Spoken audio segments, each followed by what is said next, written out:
এবার আমাকে বলে রমজান শরীফ মাসে ইশার নামাজের পরে আমরা একটা অতিরিক্ত নামাজ পড়ি, নামাজটার নাম কি? কথা বলেন না। রমজান শরীফে হ্যাঁ করাকা, কথা বলেন না, কুরি আবার নতুন করে কিছু বুঝেন কি এটা 8 রাকাত বলছে, তারাবি পড়ছে 8।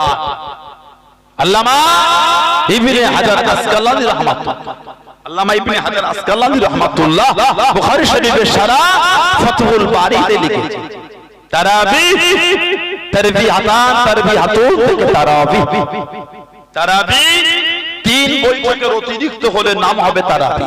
3 বৈঠক মানে 4 রাকাত নামাজের পরে একটু জিরিয়ে নেওয়া, 4 রাকাতের পরে একটু জিরিয়ে নেওয়া, আবার 4 রাকাত পরে জিরানো, এই 3টে বৈঠকের অতিরিক্ত হলে নাম হবে তারাবি।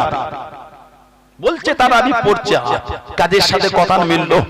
আল্লামা ইবনে হাজার আসকালানি রাহমাতুল্লাহ ফাতহুল বারীর মধ্যে লিখেছেন তারাবির নামাজ হলো 20 রাকাত। জোরে বলে, আর জোরে বলা গেল না। আল্লাহর রাসূল মাত্র 2 থেকে 3 দিন নববী শরীফে পড়েছে, তারপরে নবী ঘরের মধ্যে পড়তেন। আবু বকর সিদ্দিক রাদিয়াল্লাহু তাআলা আনহু টানা জামানা তো একা একা যেদার মতন পড়তো। হযরতে ওমর রাদিয়াল্লাহু তাআলা আনহু সাহাবাদের করে একত্রিত করে জামায়াতের মধ্যে আলোচনা সাপেক্ষে ওটাকে জামাত করে দিলেন। নামাজটা হলো আল্লাহর রাসূলের সুন্নাত, জামাতটা হলো ওমর ফারুকের সুন্নাত। জোরে বলে, আর জোরে বলা যাবে না। ওই আলাইকুম বিসুন্নতি ওয়া সুন্নাতুল খুলাফায়ে রাশিদিন আল মাহদিয়িন। আমাদের জুম্মার নামাজের আযান কটা? আযান কটাই নয়, কটা। এই কটা জিজ্ঞাসা, কটাই বলেছি, কটা। নবী পাকের জামানায় ছিল একটা, সিদ্দিক আকবরের জামানায় ছিল একটা, ফারুক আজমের জামানায় ছিল একটা, উসমানে গনি জামানায় হয়ে গেল দুটো। ওই আলাইকুম বিসুন্নতি ওয়া সুন্নাতুল খুলাফায়ে রাশিদিন আল মাহদিয়িন। হযরতে মা আয়েশা গানে আয় হযরতে হাফসা, আল্লাহর রাসূল আমার আব্বার কথা বলেন নবীর মুসাল্লায় দাঁড়াতে, তুমি তো জানো তোমার আব্বার মনটা একটু শক্ত, আমার আব্বার মনটা নরম, তুমি এক কাজ করো আল্লাহর রাসূলকে একটু গিয়ে বুঝাও না, নবী জান আমার আব্বার নামটা না বলে তোমার আব্বারটা বলে। হযরতে মা হাফসা নবীর কাছে গেলে সালাম দিলেন, ইয়া রাসূলুল্লাহ, হুজুর আবু বকর সিদ্দিকের মনটা নরম, হুজুর আপনি ওনার আব্বা হযরত আবু বকরের নাম বলে আমার আব্বারটা বলে। নবী বলছেন লা আবু বকর, আয়েশা আমি নবী আমার মুসাল্লায় আমার আবু বকর সিদ্দিকই দাঁড়াবে। জোরে বলে, একটাই সাহাবী নবী, যতজন সাহাবা ছিল একটাই সাহাবী, নবীর সামনে নবীর মুসাল্লায় দাঁড়িয়ে 17 ওয়াক্তের নামাজ পড়িয়েছে কেবল মাত্র শুধুমাত্র একমাত্র হযরতে আবু বকর সিদ্দিক রাদিয়াল্লাহু তাআলা আনহু। জোরে বলো, আর জোরে বলা যাবে না। এতটাই আল্লাহ শান দিয়েছে। হাদিস শরীফের কিতাবে এসেছে আফজালুন নাস বাদাল আম্বিয়া আবু বকর, আফজালুন নাস বাদাল আম্বিয়া আবু বকর। সমস্ত নবীদের পরে সমস্ত মানুষের উপরে ইজ্জত আল্লাহ আবু বকর সিদ্দিককে দিয়েছে। জোরে বলে, नबियों से कम तक इमामों से आला, नबियों से कम तक इमामों से आला, मोहम्मद से हरदम वफा करने वाला। জোরে বলবেন না, সাল্লাল্লাহু আলাইহি ওয়াসাল্লাম, যিনি আমার নবীর সাথে হিজরত করেছেন। আল্লাহ নবীর সাথে হিজরত না করে ও যুবকেরা, ও আমার মুরব্বি বাবারা, হযরত আবু বকর সিদ্দিক রাদিয়াল্লাহু তাআলা আনহু আল্লাহ নবীর সাথে হিজরত করা করতে করতে আল্লাহ নবীর সামনে চলে গেলেন। আল্লাহ নবীর সামনে সামনে যেতে লাগলেন, থমকে দাঁড়িয়ে গিয়ে আল্লাহ নবীর পিছনে চলে গেলেন, পিছনে পিছনে যেতে লাগলেন, আবার থমকে ছুটে গিয়ে আল্লাহ নবীর ডান দিকে চলে গেলেন, আল্লাহ নবীর বাম দিকে চলে গেলেন। ও যুবকেরা, আল্লাহ নবী জিজ্ঞাসা করলেন, আল্লাহ নবী জানতে চাইলেন, ও বাবা আবু বকর, আমি নবী একবার আমার সামনে গেলেন, একবার আমার পিছনে গেলেন, একবার ডান দিকে গেলেন, একবার বাঁ দিকে গেলেন, আমি নবী চতুর্দিক থেকে কেন ঘুরে ঘুরে হিজরত করা করেন, চতুর্দিক থেকে কেন ঘুরে ঘুরে হিজরত করা করেন? ইয়া রাসূলুল্লাহ হাবিবাল্লাহ, ইয়া রাসূলুল্লাহ হাবিবাল্লাহ, আল্লাহ পাকের নবী হুজুর আদি মাফ করুন, গুস্তাখিটা ক্ষমা করুন, আমি আবু বকর রাদিয়াল্লাহু তাআলা আপনার সঙ্গে হিজরত করতে করতে আমার মনে হয়ে গেল, আজকে তো আমি একা, আজকে তো আমি একা, অন্য কোন সাহাবা নাই। আপনাকে কেউ যদি সামনে দিক থেকে আঘাত করে, আমি আবু বকর তো একা, দ্বিতীয় কেউ সাথে নাই। ইয়া রাসূলুল্লাহ হাবিবাল্লাহ, ইয়া রাসূলুল্লাহ হাবিবাল্লাহ, সামনে দিকে চলে গেলাম, আবার মনে মনে হলো আপনাকে কেউ যদি পিছন দিক থেকে আঘাত করে, আজকে তো আমি একা, অন্য কোন সাহাবা নাই। ইয়া রাসূলুল্লাহ হাবিবাল্লাহ, ইয়া রাসূলুল্লাহ হাবিবাল্লাহ, আমি আবু বকর আপনার পিছনে চলে গেলাম, আমি আবু বকর ডান দিকে গেলাম, আমি আবু বকর বাঁ দিকে গেলাম। আল্লাহু আকবার, আমি আবু বকর রাদিয়াল্লাহু তাআলা আনহু, আমি আবু বকর ওই জন্য আপনার চতুর্দিকে ঘুরে ঘুরে হিজরাত করি। জনে মরুন সুবহান, আর একটু জোরে বলুন সুবহান। সামনের দিক কেউ তো নাই, আমি একা। হুজুর, কেউ যদি আপনাকে আঘাত করে, আমি আবু বকর, আমাকে লাগু, আপনাকে না লেগে যায়। জোরে বলে, এই চিন্তায় আমাকে চতুর্দিকে আপনার ঘোরাতে ঘোরাতে হিজরাত করিয়েছে। জোরে বলে, আর জোরে বলা যাবে না। এমনি শানকে আল্লাহ তাআলা করেন। উম্মতে মুহাম্মাদের পক্ষ থেকে সর্বপ্রথম জানার আমলটা আল্লাহ পাকের দরবারে কিয়ামতে পেশ করা হবে। ওই ব্যক্তিরা হলেন হযরত আবু বকর সিদ্দিক রাদিয়াল্লাহু তাআলা আনহু। জোরে বলে, আর জোরে বলা যাবে না। এত শান, এত মাকাম, এত দরজা আল্লাহ দিলেন, এত ইজ্জত আল্লাহ আবু বকর সিদ্দিক রাদিয়াল্লাহু তাআলা আনহুকে দিয়েছেন। আমার নবীর সাথে হিজরাত, পাহাড়ের নিচে গিয়ে দাঁড়িয়ে গেলেন। পাহাড়টার নাম কি? কথা বলেন না। হিজরাতের রাতে যে গুহাটায় নবী ছিলেন, গুহাটার নাম কি? গারে। কথা বলেন না। গারে হেরা। কুরআন শরীফ নাযিল হলো, গুহাটার নাম কি?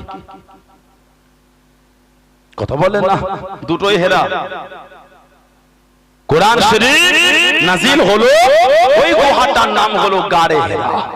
আর হিজরাতের রাতে নবী পাক যেই গুহায় ছিলেন, ওই গুহাটার নাম ছিল গারে সৌর। গারে সৌর। পাহাড়টাকে বলা হয় জাবালে সুর বা জাবালে তুর। নিচু থেকে কম বেশি 4.5 থেকে 5,000 ফুট উঁচুতে।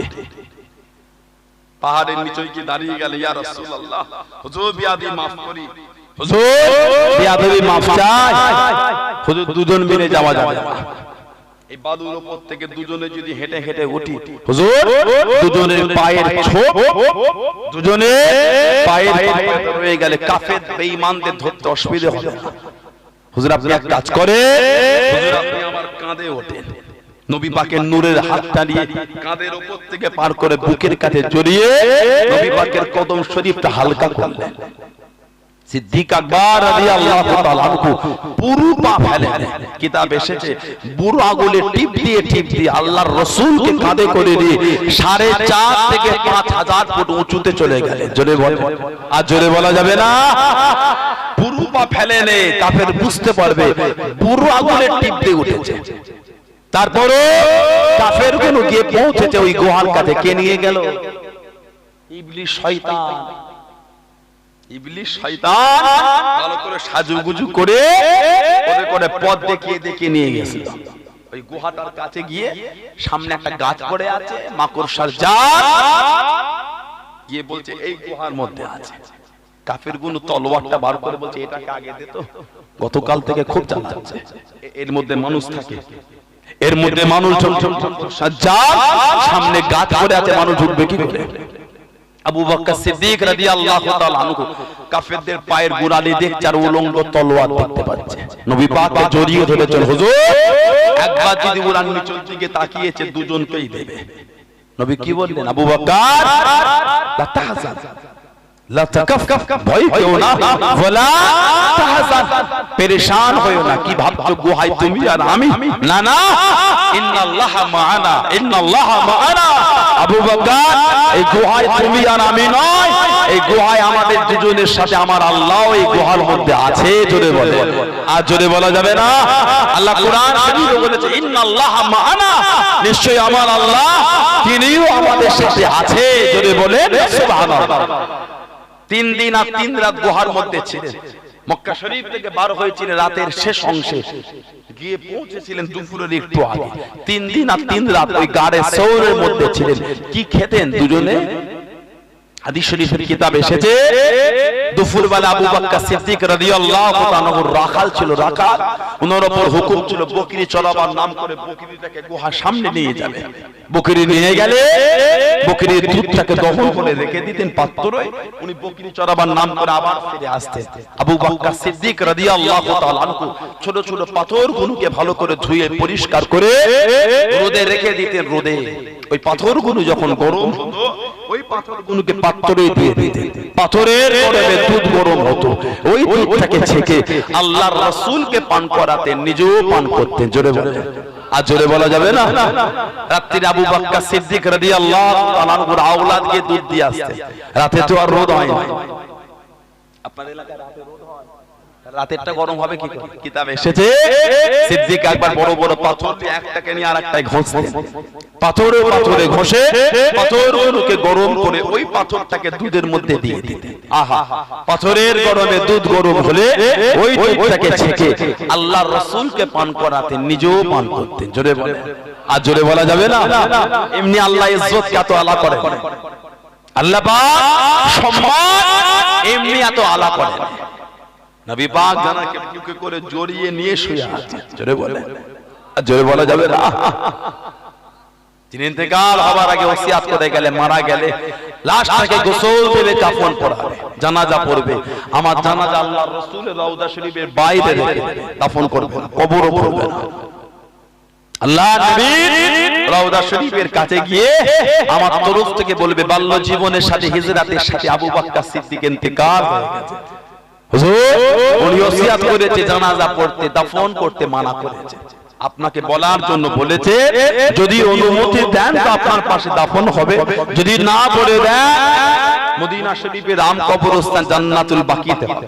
তবে ইয়া রাসূলুল্লাহ উনি কিন্তু আপনার পাশের জায়গাটায় শোবেন বলে উনি আশা করেছেন। জোরে বলে, আর জোরে বলা যাবে না? হযরত আবু বকর সিদ্দিক ইন্তেকাল হয়ে গেলেন। ও তোমাকে ওনার লাশটাকে সুন্দরভাবে গোসল দিয়ে সুন্দর কাপড় পরে খাদিজায় করে নিয়ে গিয়ে জানাজার নামাজটা আদায় করে আল্লাহ নবীর রওজা শরীফে বাইরে রেখে দিলেন। আল্লাহ নবীর রওজা শরীফে বাইরে রেখে দিলেন।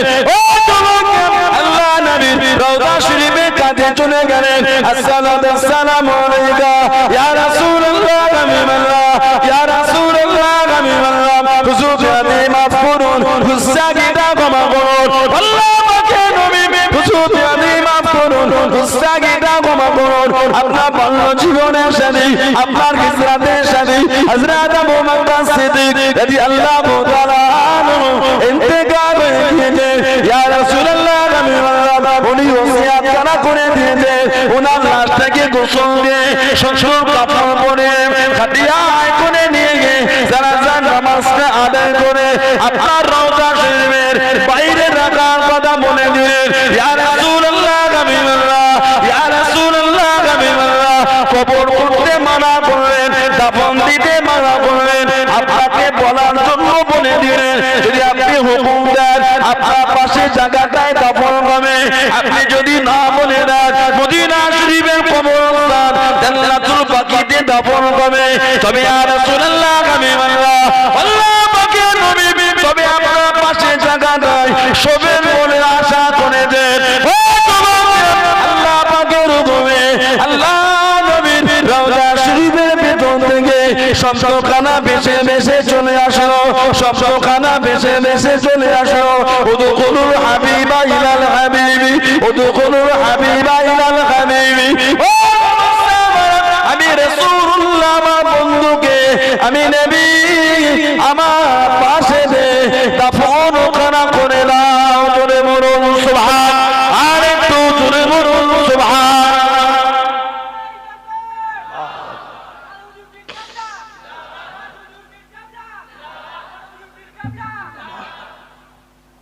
উদখুলু হাবিবা ইলাল হাবিব, বন্ধুকে বন্ধুর পাশে রেখে দাও। এটা আল্লাহর রাসূলের নূরের রওজা শরীফের ভিতর থেকে আওয়াজ ভেসে এলো। জোরে বলে, আর জোরে বলা যাবে না? ওটা জান্নাত। ওটা কি কথা বলে? অসুবিধে হয়, আপনাদের ঘুম লাগে। আজকে তো ঠান্ডা কম, তো আজকে হ্যাঁ কোথা থেকে ছেলেগুলো সব চলে আসে। ওটা জান্নাত। আল্লাহ রাসূল মা বাইনা বাইতি ও মিম্বারি রাউদাতুম মির রিয়াদিল জান্নাত, আমি নবী আমার ঘর আর আমার মিম্বার এই জায়গাটা হলো আল্লাহ পাকের জান্নাতের বাগান, সময়ের মধ্যে একটা বাগান। জোরে বলে, আর জোরে বলা যাবে না। আমার নবী জান্নাতে শুয়ে আছে। আহলে সুন্নাত ওয়াল জামাতের আকীদা, হযরত ইসরাফিল আলাইহিস সালাম যখন সিংহায় ফু দেবে গোটা দুনিয়াটা ধুলোর মতো উড়বে। তার আগে আল্লাহ পাক ওই জায়গাটাকে উঠিয়ে নেবে। কেন? আহলে সুন্নাত ওয়াল জামাতের আকীদা জান্নাত ধ্বংস হবে না, জান্নাত ধ্বংস হবে না। নবীর রওজাটা হলো জান্নাত, ধ্বংস হবে না। ওই অংশটাকে আল্লাহ উঠিয়ে নেবে। জোরে বল, আর জোরে বলা যাবে না। আলহামদুলিল্লাহ বললেন না? আজও আল্লাহর রাসূলের রওজা শরীফের গায়ে আজও লেখা আছে, কুরআন শরীফ 26 পারা সূরা হুজরাতের 2 নম্বর আয়াত, ইয়া আইয়ুহাল্লাযীনা আমানু লা তারফাউ আসওয়াতাকুম ফাওকা সাওতিন নবী ওয়ালা তাজহারু লাহু বিল কওলি কাজহরি বা'দিকুম লিবা'দিন আন তাহবাত আমালুকুম ওয়া আনতুম লা তাশউরুন। আজও ইয়া আইয়ুহাল্লাযীনা আমানু, হে ঈমানদারেরা, লা তারফাউ আসওয়াতাকুম ফাওকা সাওতিন নবী, খবরদার আমার হাবিবের কথার আওয়াজের উপর তোমরা আওয়াজ উঁচু করো না।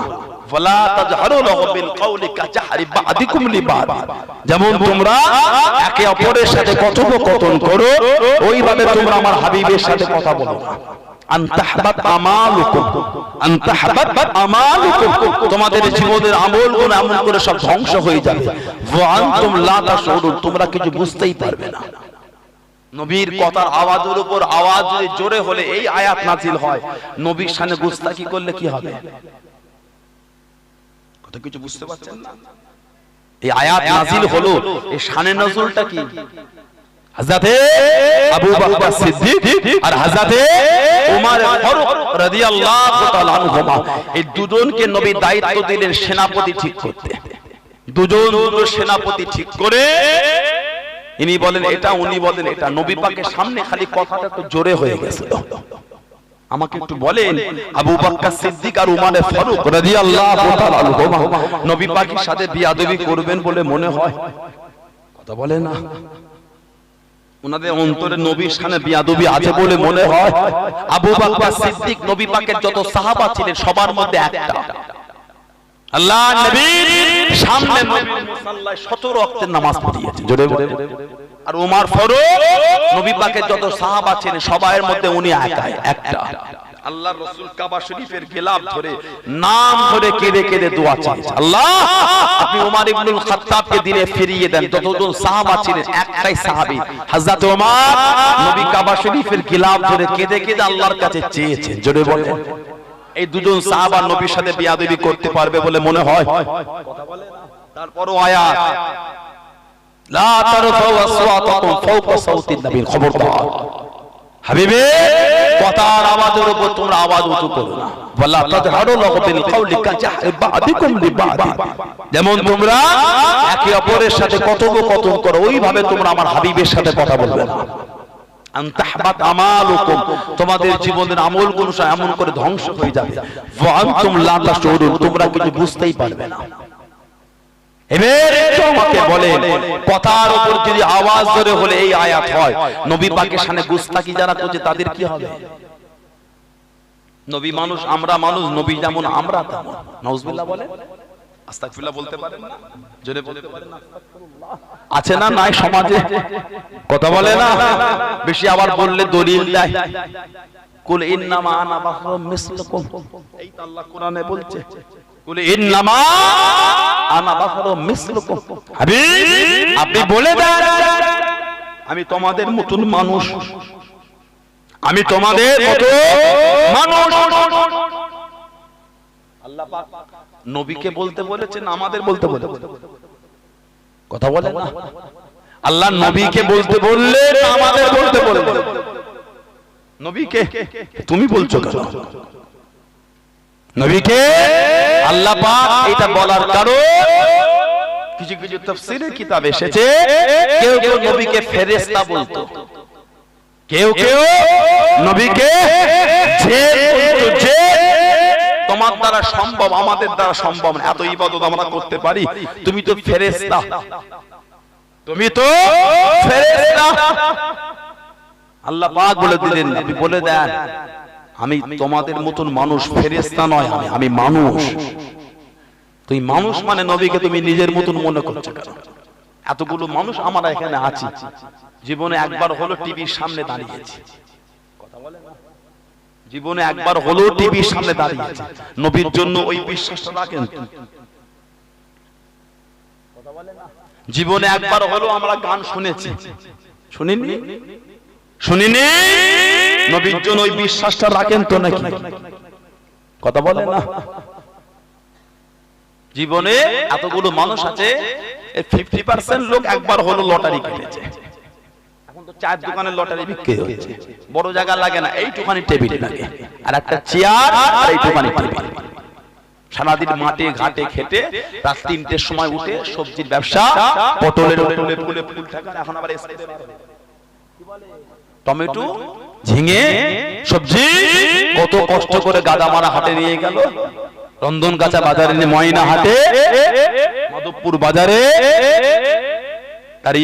কত কষ্ট করে আওয়াজ সিদ্দিক সারাদিন খেটে খাটে পাগলের ছুটে সন্তান পরে বসে লটারি কাটছে, কাজ খুঁজে পাও না। আল্লাহ দুটো পয়সা দিল, কি করে খরচা করবে জায়গা খুঁজে পাচ্ছ না নাকি? ওই শয়তানের পাল্লায় পরে শয়তান তৈরি হচ্ছে, বলে 30 টাকায় কাট। পাগল গত সপ্তাহে ময়নার পাশে একজন 1.5 কোটি পেল। নাউজুবিল্লাহ বলে, আস্তাগফিরুল্লাহ বলতে পারেন না? জোরে বলতে পারেন না নাউজুবিল্লাহ? আমাদের সমাজ যেন ধ্বংস হয়ে যাচ্ছে। লা হাওলা ওয়ালা কুওয়াতা ইল্লা বিল্লাহ। বাজারগুলোতে 10টা 15টা 20টা করে লটারির দোকান হচ্ছে। কথা ঠিক বলছি না ভুল বলছি? আজকে আমি এক জায়গাতে আসছিলাম, এখন আমার দোকান ছাড়া দাঁড়িয়ে দাঁড়িয়ে বিক্রি চলছে। রেলগেটে আমার গাড়ি দেখি পলিথিন ব্যাগে করে লটারি বিক্রি করছে। নাউজুবিল্লাহ বললাম না? কি শুরু হয়ে গেল? আমাদের ঘরের ছেলেগুলো রাত দিন এক করে আল্লাহ দুটো পয়সা দিল, হালাল ইনকাম, হালাল।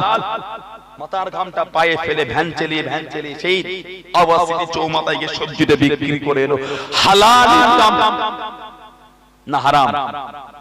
কথা বলে না কেন? হারাম না হালাল? এই এত কষ্ট করে হালাল ইনকাম করে হারামে লটারিতে দিলেন, কাজ খুঁজে পেলেন না। আল্লাহ পাক আমার ভাইগুলোকে সুবুদ্ধি দান, বলুন আমিন। জোরে বলতে পারলেন আল্লাহুম্মা আমিন। এই সমস্ত জঘন্য কাজ থেকে আল্লাহ দূরে রাখেন, সবাই বলে আমিন। জোরে বলুন আল্লাহুম্মা আমিন। কি শুরু হয়ে গেল এগুলো? ভালো হন, ভালো হন আমার ভাইয়েরা, বাচ্চারা, ছেলেরা, যুবকেরা, মুরব্বীরা।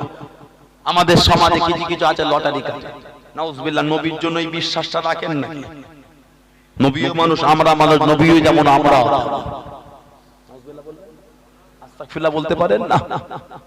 আবু দাউদ শরীফের হাদিস, আল্লাহর রাসূল বলেছেন আইয়ুকুম মিসলি, আইয়ুকুম মিসলি, আমি নবী, আমার অনুরূপ কে আছো? সুবহানাল্লাহ বলে। আমি নবী, আমার অনুরূপ কে আছো? हम बोले तो बात बोले, रसूल बोले तो कुरान बोले। जोरे बोले, हम बोले तो बात बोले, मेरे रसूल बोले तो हदीस बोले। जोरे बोले, हम बोले तो बात बोले, मेरे रसूल बोले तो शरीयत बोले। जोरे बोले, आज जोरे बोला যাবে না? নবী মানুষ, আমরা মানুষ, নবী যেমন আমরা তেমন। নবী পাক জবান শরীফ থেকে যখন কিছু বলতেন আল্লাহর কোরআন বলতেন, আমরা জবান থেকে যা বলি কোরআন বলি নাকি? কথা বলে না? নবী পাক জবান শরীফ থেকে যেটা বলতে হাদিস শরীফ বলতেন। জোরে বলে, আমরা হাদিস শরীফ বলি নাকি? নবী পাক জবান শরীফ থেকে যখন কিছু বলতেন আল্লাহ শরীয়তের বিধান বলে দিতেন। জোরে বলে, আর জোরে বলা যাবে না? আর জোরে বলা যাবে না? মনটাকে ঠিক রাখে, মানবে, মানার মতো নবীর সাথে বিয়াদবি করো না। কি শুরু হয়ে গেল? নবী জামানায় ছিল একজন মুনাফিক, আব্দুল্লাহ ইবনে উবাই ইবনে সুলুল, সারা জীবন নবীকে কষ্ট দিয়েছে। আব্দুল্লাহ ইবনে উবাই ইবনে সুলুল সারা জীবন নবীকে দুঃখ দিয়েছে। নববী শরীফে নবীর পিছনে নামাজ পড়তো, একদিনের জন্য